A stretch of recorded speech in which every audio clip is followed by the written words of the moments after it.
was founded by a couple, Pete and Marcy LaFramboise, who actually still live on the property.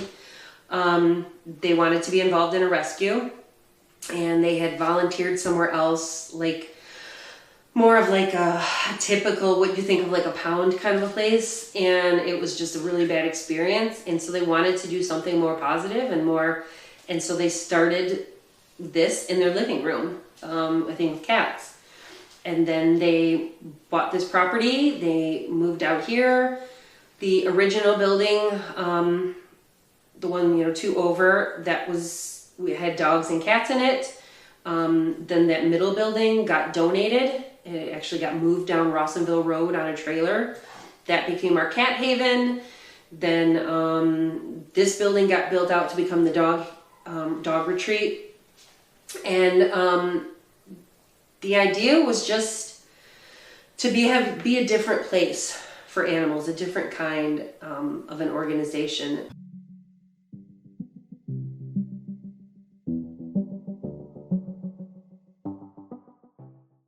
Why do you think you keep staying here? I mean, being here a year, why do you think you continue coming back to volunteer?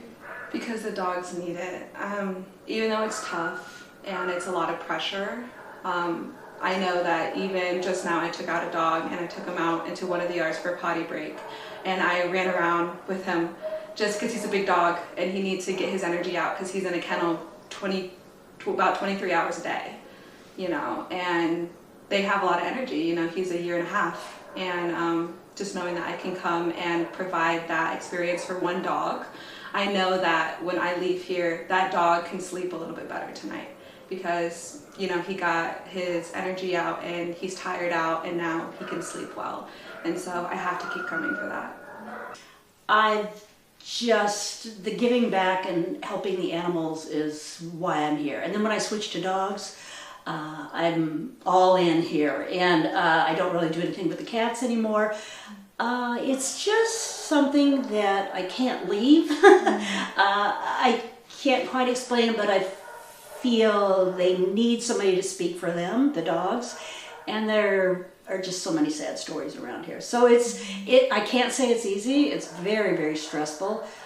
But when a dog does get adopted, then it makes all the stress worth it. I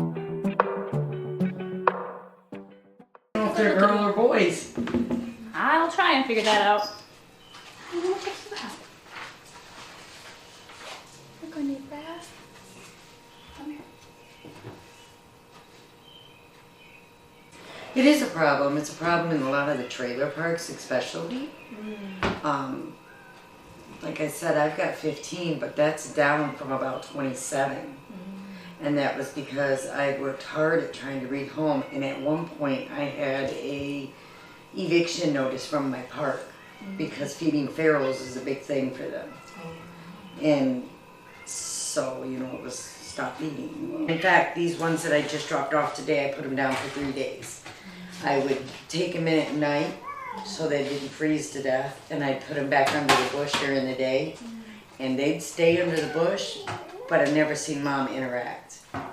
So this is typical that I find in my yard. And then, like I said, this will be within the last 6 weeks. This will be my 8th set of kittens that I have surrendered. And you have to find different places, because like this place here, I mean, they're obviously full. So, a lot of times I get the same response, and I don't want to put them in a shelter that's going to kill them. And that, unfortunately, I know is, like, Humane Society flat out told me, like, they'll probably be euthanized if you bring them here. I'm like, yeah, I'm not doing that. So, that's my story. I love these feral cats. I didn't claim them, they claimed me, and I'm doing the best I can for them.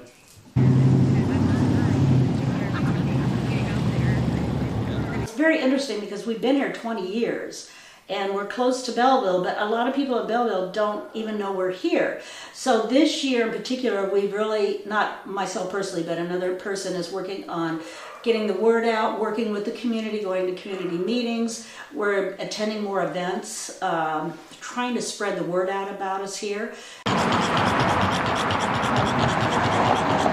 So we're here today with Friends of Michigan Animals Rescues. My name is Orshi, I'm the board president, and this is the Belleville Central Business Community. It's an event they put on for us every year. It's called the Monster Mutt Walk, and it's really cool. People donate food to be involved, and they have a registration fee, and all the proceeds come back to Friends of Michigan, and it's just a really great example of how this community really supports us here.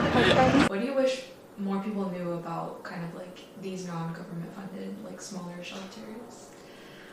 That we need help. That I think sometimes people, when they hear volunteering, they're like, oh, I don't have time. Literally, even one Saturday a month, it goes so far. We have different adoption events, we have different events in general. Even if you can come in on one Saturday morning to just mop the floors, that's so helpful towards everybody. Everybody's stretched thin here. For me, example, I work 2 jobs, and then I come here, and then I do the social media.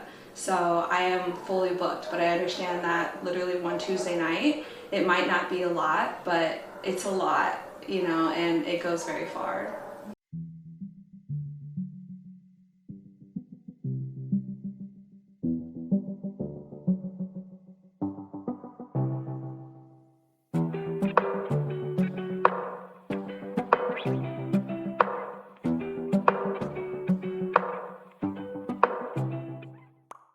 This dog came in from Texas, terrified of human beings. I don't know what happened to her.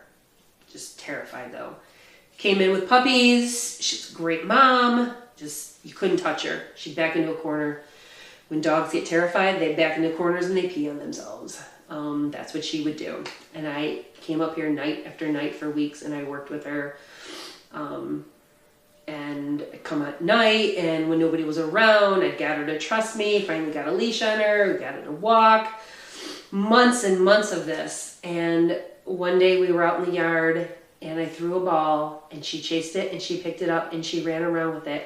And I started crying because it was the first time this dog had ever played with a toy.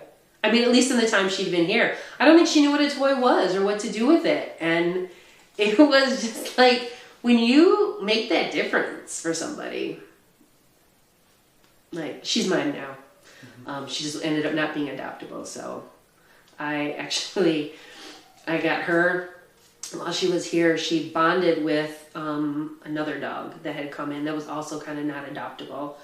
I won't get into the whole story there. I'm talking enough. But she had to be in a yard that had a privacy fence, and I lived in a condo. So I sold my condo. And I spent 4 months looking for a house, and I moved so that I could get them out of here. And now they're happy. Now they're like, it's worth it. That's great. Yeah. That's so lovely.